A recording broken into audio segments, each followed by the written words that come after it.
Welcome to our channel. నేను మీ లక్ష్మణ్. ప్రస్తుతం మనతో పాటున్నారు ప్రముఖ real estate expert Srinivas Reddy గారు. సార్ నమస్తే. నమస్తే సార్ లక్ష్మణ్ గారు. సో లాస్ట్ టైం మీరు చేసిన వీడియోలో అమేజింగ్ రెస్పాన్స్ అండి. థ్యాంక్ యూ సో మచ్ అండి. మీరు చెప్పిన ప్రతి మాట చాలామంది దాన్ని స్వీకరించి సో రియల్ ఎస్టేట్లో ఎలా ఇన్వెస్ట్ చేయాలని కూడా కొంతమంది తెలుసుకోవడం మాకు ఫోన్ చేయడం కూడా జరిగింది. Thank you sir. So present అసలుకి హైదరాబాద్ రియల్ ఎస్టేట్ ట్రెండ్ ఏం నడుస్తుంది సార్ 24లో?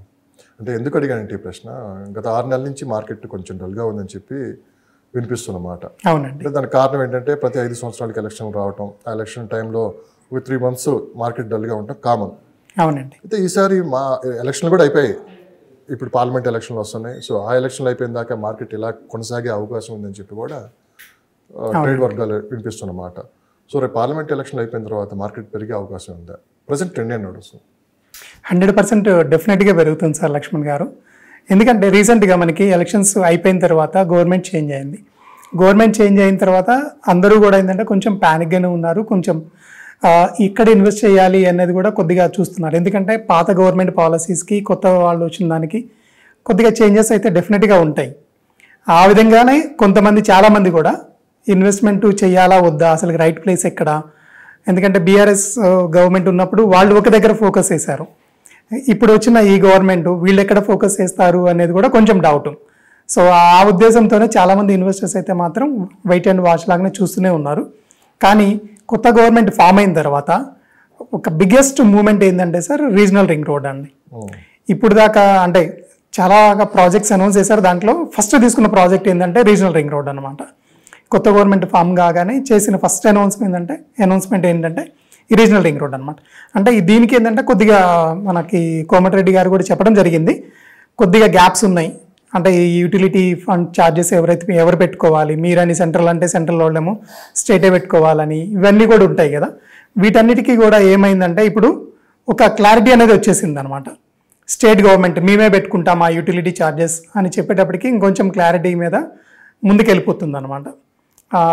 ల్యాండ్ ఎక్విజిషన్ కానీ ఇవన్నీ కూడా త్వరగానే అయిపోతున్నాయి. సో నా ఉద్దేశం ప్రకారం ఏంటంటే ఈ రీజనల్ రింగ్ రోడ్ ఏదైతే ఉందో, ఇది ఏదైతే రాబోతుందో దీనికి దగ్గరలో ఎవరైతే ఇన్వెస్ట్మెంట్ చేస్తారో వాళ్ళు 100% మంచి ప్రాఫిట్స్ తీసుకోగలుగుతారండి.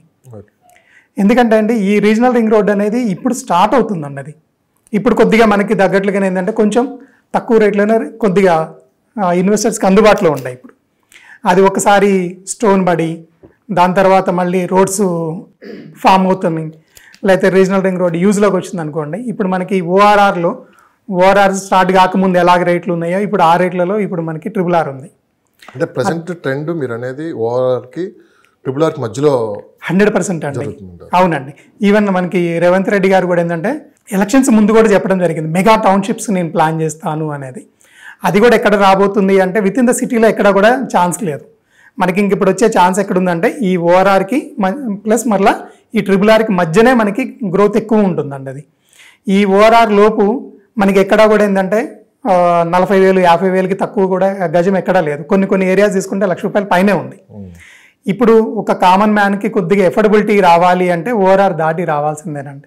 వీళ్ళకి అందుబాటు ధరలో ఇళ్ళు కూడా వస్తాయి. దానితో పాటు కొత్త గవర్నమెంట్ కూడా ఏం చేస్తుందంటే ఇన్ఫ్రాస్ట్రక్చర్ కూడా బాగా డెవలప్ చేస్తుందండి. ఈ రీజనల్ రింగ్ రోడ్ రావడం ఒకటే కాదండి, ఈ రీజనల్ రింగ్ రోడ్కి ఈ RRRకి ఓఆర్ఆర్కి కనెక్టివిటీ రోడ్స్ ఏవైతే ఉన్నాయో వీటిని కూడా డెవలప్ చేస్తుంది అనమాట. సో దీనివల్ల ఏంటంటే మనకి ఇన్ఫ్రా పెరుగుతుంది, రైట్. మనకి ఎవరు ఎక్కడికి కావాలి అన్నా సరే వెళ్ళడానికి ఛాన్స్ ఉంటుంది.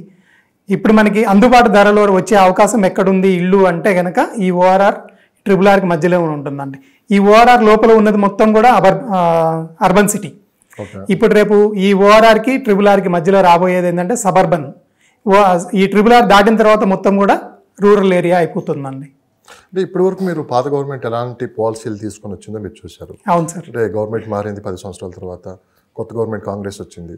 సో మరి ఈ పాలసీలన్నీ వాళ్ళు కంటిన్యూ చేసే అవకాశం ఉందా? కంటిన్యూ చేస్తే ఏ పాలసీలు కంటిన్యూ అవుతాయి, ఏవి వాళ్ళు కట్ చేస్తారు రియల్ ఎస్టేట్ సంబంధించి నిర్ణయాల్లో? మ్యాక్సిమం ఏమవుతుందంటే సార్ ఉన్నాయి ఆల్రెడీ పాలసీస్.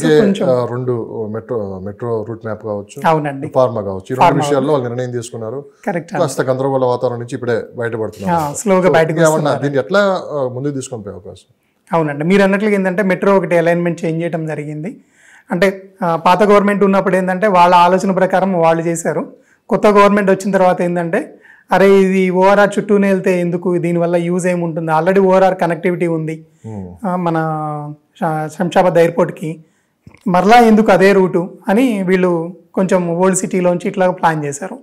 సో ఇదొకటి రీసెంట్ చేంజ్ ఉంది. దాంతోపాటు ఫార్మాసిటీ ఏదైతే ఉందో ఆ ఫార్మాసిటీ కూడా ఇక్కడ కంటే కూడా దీన్ని కొంచెం డైవర్సిఫై చేద్దాం, అంటే వేరే వేరే ప్లేసెస్లో పెడదాము అన్నట్లుగా ఒక 3 పార్ట్స్ కింద కూడా డివైడ్ చేశారు. ఒకటేమో ఆల్రెడీ నిమ్స్ మనకి ఆల్రెడీ ఉంది జహీరాబాద్ దగ్గర, అక్కడ ఒక దగ్గర పెడదాము అని, ప్లస్ మరలా వికారాబాద్లో పెట్టాలని, అంటే స్పెసిఫిక్గా ఈ లొకేషన్ అని చెప్పలేదు కానీ వికారాబాద్ డిస్టిక్లో ఉంటుందని, ప్లస్ మరలా నల్గొండ డిస్టిక్లో కూడా ప్లాన్ చేద్దాము అని, ఈ ఫార్మాసిటీ ఏదైతే ఉందో ఈ మూడింటిని ఇట్లాగా చేద్దామని చెప్పేసి ఒక ఆలోచన అయితే ఉందండి వాళ్ళకి.